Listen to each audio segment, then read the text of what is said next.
मेरे प्यारे मित्रों, दोस्तों, भाइयों, बहनों, आज मैं बिजनेस अन्य बिजनेस के विषय में बात करूंगा जो आपको हो सकता है बहुत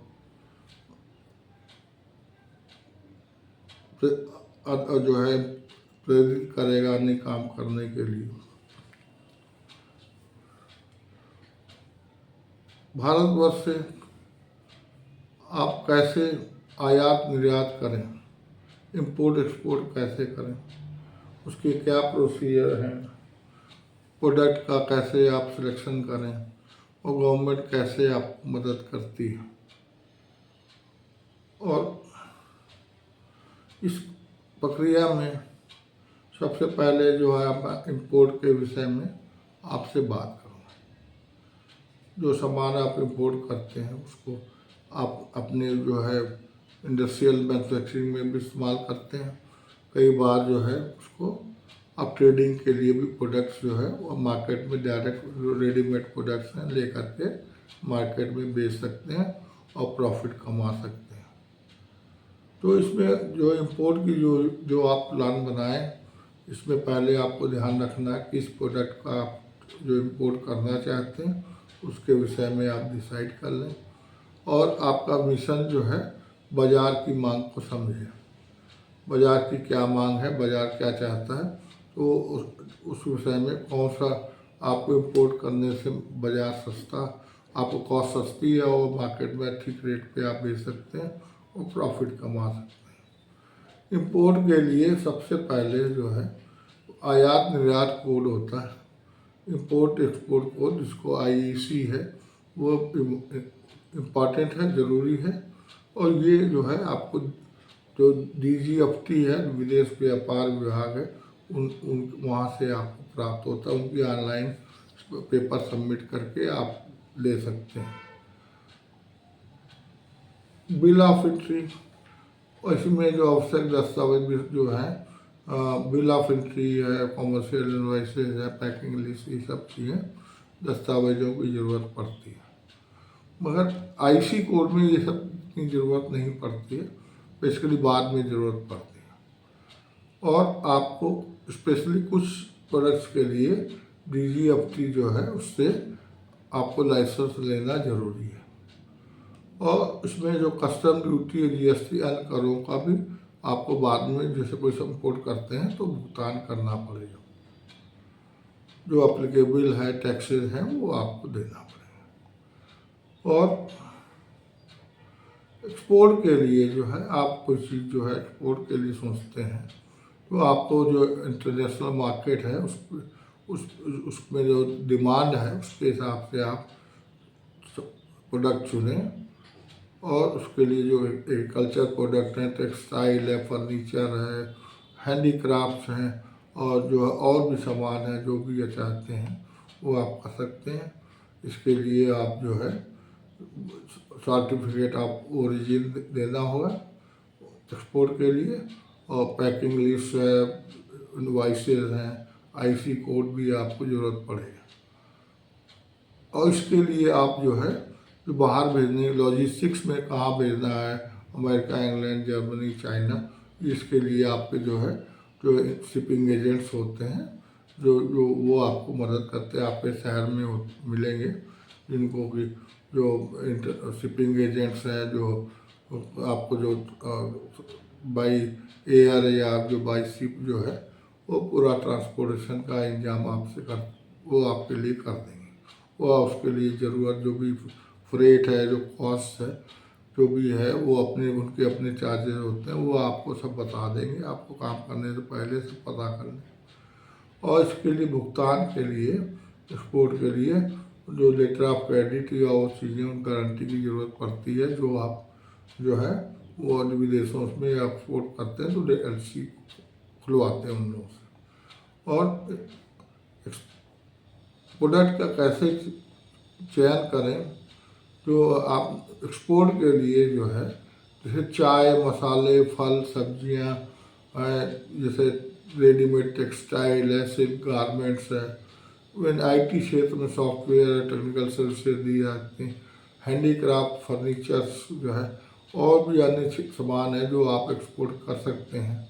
इंपोर्ट के लिए आप जो है बेसिकली जो मशीनरी है और जो इक्विपमेंट्स हैं, इलेक्ट्रॉनिक्स इक्विपमेंट्स हैं, पेट्रोलियम प्रोडक्ट है, कच्चे जो माल हैं, जो रॉ मटेरियल्स है, जो है केमिकल्स है, मेटल्स हैं, जो है वो लोग कर लेते हैं। बहुत से लोग जो है इवन जो है स्क्रैप जो है फॉरेन कंट्री से मंगा करके यहाँ पे मेल्ट करके अपने लिए वो बहुत सस्ते प्राइस में मिल जाता है, तो फॉरेन से मंगा कर यहाँ कर लेते हैं और उसके लिए कस्टम से जो है वो भी अप्रूवल मिल जाती है।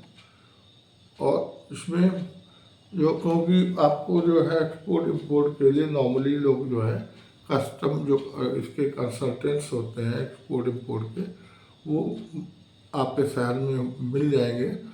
हर शहर में होते हैं, बड़े शहर में। कभी वो बहुत छोटे शहर में कोई काम बहुत कम होता है, इसलिए हो सकता है कि वहाँ ना हो, तो आप अपने नियरेस्ट जो बड़ा सिटी होगा उसमें ज़रूर जो है 4, 6, 10 जो है, और बड़े शहरों में खासकर दिल्ली, मुंबई, बेंगलोर, चेन्नई, हैदराबाद में तो हंड्रेड्स में वो सैकड़ों में संख्या मिलेगी। और जो मीडियम शहर है उसमें 10, 20, 25 लोग तो ज़रूर मिल जाएंगे।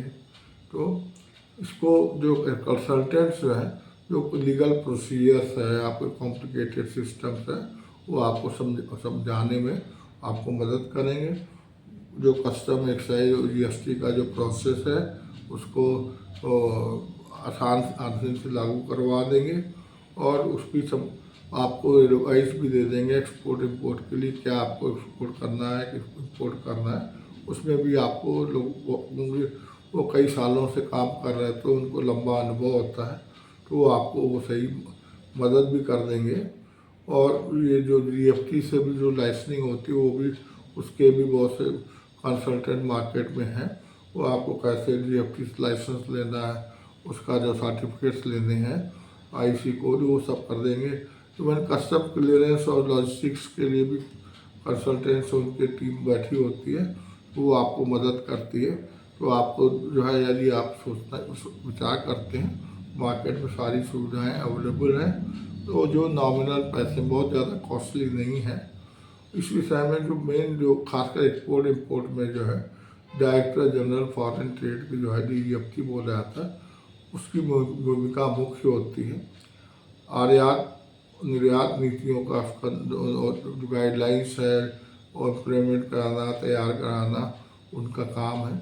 आईसी कोड को जारी करना और स्पेशली एक्सपोर्ट की जो प्रमोशंस की स्कीम को लागू कराना है और उस बाज़ारों में उनकी संभावनाओं को बढ़ावा देने के लिए नीतियाँ बनाना है। डीएफटी की स्कीम जो है merchandise export from India scheme है, MBIS जो है भारतीय उत्पादों के निर्यात को बढ़ावा देना है। और एक SEIS services export from India scheme सेवाओं के निर्यात को प्रोत्साहन देना है खासकर। और इसके अलावा जीएसटी कस्टम एक्साइज की भी भूमिका होती है। जो आयात पर जीएसटी लगता है, जिसको आयाती सामान जो इम्पोर्ट करते हैं उसमें IGST लागू होता है। निर्यात में जो है बेसिकली जो है टैक्स जो है जीरो रेटेड में के तहत आता है, जिससे में जीएसटी का रिफंड लिया जा सकता है। कस्टम ड्यूटी का भुगतान आयात करने को होता है। कस्टम आधारित अधिकारी उत्पादों का निरीक्षण और मूल्यांकन करते हैं। एक्साइज ड्यूटी उत्पादन अधिकारी कर तथा निर्याती उत्पादों पर एक्साइज ड्यूटी नहीं लगती। प्रॉफिटेबल बिजनेस के लिए क्या चीज़ें ज़रूरी हैं, आप जो है जो जिस देश में जो आप खासकर एक्सपोर्ट करने आते हैं उनकी डिमांड्स, जो उनकी मांग क्या है जो है उनकी जो वो चीज़ ध्यान रखें, समझें। और आयात और उत्पादन करने के लिए किफ़ायती स्रोतों को पहचान करें। अंतर्राष्ट्रीय मानकों को पूरा करें। नए देशों और क्षेत्रों में अपने उत्पादों का प्रचार करें। ई कॉमर्स प्लेटफॉर्म और सोशल मीडिया का उपयोग करके अपने ग्राहकों के पास पहुँचे। मेक इन इंडिया के विषय में बताना चाहूँगा। मेक इन इंडिया के पहल के जो भारत सरकार की है उससे बहुत फायदे हैं। वो इसमें स्थानीय उत्पादन को प्रोत्साहन देते हैं, आयात पर निर्भरता कम होती है, नई फैक्ट्रियाँ उद्योग लगाने से नौकरियाँ बढ़ती हैं, विदेशी कंपनियों भारत में निवेश करने के लिए प्रेरित होती है और उत्पादन बढ़ने से जीडीपी बढ़ता है। स्थानीय उत्पादन को अंतर्राष्ट्रीय बाजार में निर्यात करना, भारतीय जो है ब्रांड की पहचान बढ़ाना, ये मेक इन इंडिया का मेन मिशन है।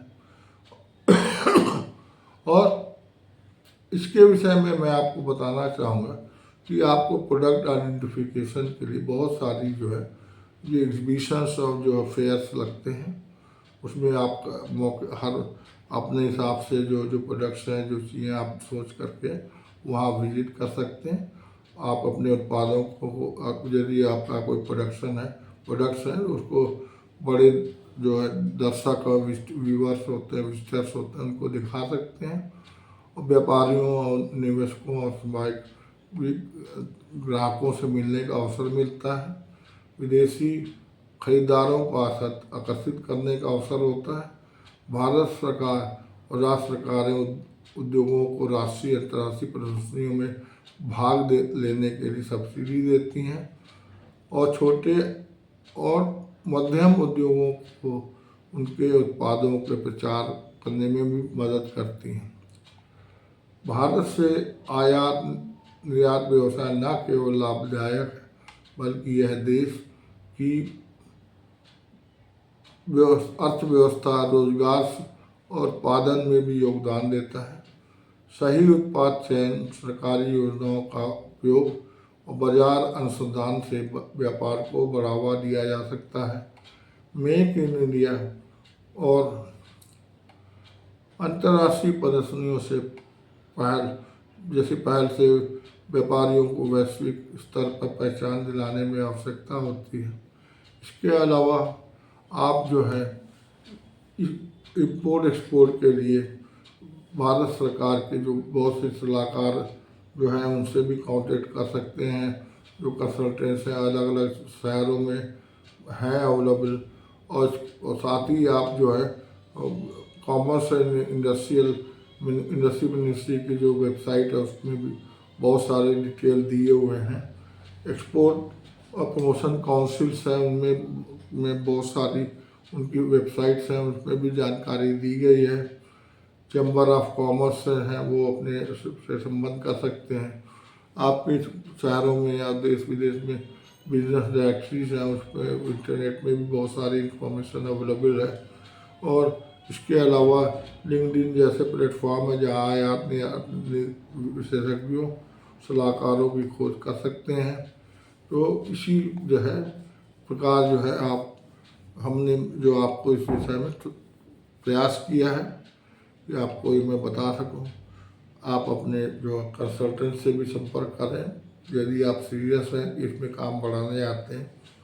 तो आप इस विषय में मौके बहुत अच्छे हैं, बहुत आसान है। एक बार एक कदम बढ़ाएं और देश के बहुत से आप जो काम करेंगे देश को फ़ायदा होगा, लोगों को नौकरियां मिलेंगी, आपको फ़ायदा होगा, समाज को फ़ायदा होगा। और इसी के साथ ये मैं आपसे जो है रिक्वेस्ट करता हूँ कि आप हमारे वीडियो को लाइक करें, शेयर करें, सब्सक्राइब करें और जो है आप वीडियो को और अन्य मित्रों को जो है वो शेयर कर सकते हैं। हमारे चैनल को सब्सक्राइब करें जिससे कि मैं आपको और नए वीडियो बना के शेयर कर सकूं। और जो है और इसके अलावा कोई नए और सब्जेक्ट में आप चाहते हैं या इसमें और कोई इन्फॉर्मेशन चाहते हैं आप कमेंट बॉक्स में लिखें। मैं आपको कोशिश करूंगा कि आपकी जो वो सूचना और जो शेयर कर सकूं। इसी के साथ आपको बहुत बहुत धन्यवाद, आपने अपना अमूल्य समय दिया। धन्यवाद, प्रणाम, नमस्कार, जय हिंद।